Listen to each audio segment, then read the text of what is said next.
What's good, y'all? Sitting here waiting for the bus. I got cut off. My phone died. So here's part two of the story. You know what I mean? What I was saying. There's times, I wouldn't sound too good. I don't think I would sound good all the time. Because stress of depression, sometimes depression, or just life and lifing. And there'll be some times I don't feel like singing or playing. I sound horrible. And, I know it. You know what I'm saying? So, if I didn't practice on my craft, I know it myself. Like, I don't deserve that. I don't deserve, to be hired or to get paid what I felt I should get paid that day because I didn't practice. That happens. You know what I'm saying? But, the bass player, you know what I'm saying, like, I'm not saying he was the bass player of Tye Tribbett and GA. I'm not sure. But at that time, he's played with other musicians. He's played with other folks, other famous folks, you know what I'm saying? A lot of Philadelphia has, like I said, Philadelphia, we're like the cream of the crop of musicians, of talented musicians and talented artists. So, best believe we get hired to play somewhere, whether it's at church or whether it's on tour. I seen musicians play with P. Diddy, R. Kelly, play with Beyonce, play with Solange. I seen musicians play from Philly. A lot of musicians play from Philly.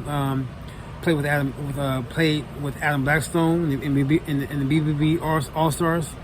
I'm saying from Philly, and some play with, and some sat in with the Roots. Played at the Sunoco Wawa Welcome America celebrations. Concerts, you know what I'm saying? So you'd be surprised, or either at the Roots picnic, So that's what I meant. You know what I'm saying he probably played with those caliber of artists at that time. You know what I mean? So yeah, he wasn't, like I said, he wasn't the bass player, but he played with them before. You know what I'm saying? So, but yeah, I just want to say that. You know what I mean? Like, artists, if you hire musicians that don't want to be there, don't hire them again. And that dude, he was a work for hire. I keep looking over my shoulder, waiting for this bus. He was a work for hire. That dude was a work for hire, and yeah, I never hired him. I never hired him again. You know what I'm saying? I have other stories too, because there a lot of times, I was a work for hire. I got hired again, and sometimes I didn't get hired again. You know what I'm saying? Because I'm not just a vocalist, I'm not just a keyboard player, I'm not just an artist, but I'm a musician. So a lot of times I get hired for one thing and never got hired again, or I didn't care sometimes. Because if you get irritated by somebody or not really feeling it, is what it is. But on that day, it's like, okay, I really didn't want to hire this dude. I really didn't want him at first, like really for real. I wanted, at the time, the bass player I used to hire, play with, older gentleman. His name was Big Pop from North Philly.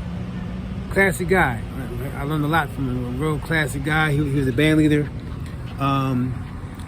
He knew his stuff, and he taught a lot. He taught us a lot of musicians how to play, how to be coordinated, how to play, and how to play as a group.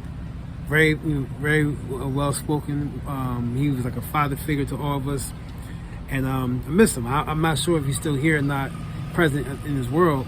But if you are here, man, I miss you. We love you. And hopefully you're still here, and you're still here, and hopefully we'll see each other again. You know what I mean? But yeah, he was older. He was older than all of us. And he played his ass off. Big Pop was a great man. So, and like I said, he was a go-to person to play with. But also other musicians, other bass players I used to play with too as well, from other bands as well. But yeah, like I said. That day, I think, like I said before on the other video, we lost. But the bass player didn't show. He showed up late, and he didn't know this. He didn't practice the song and shit. And he was not coordinated with the whole group. That's fucked up. That's fucked up. You could have won.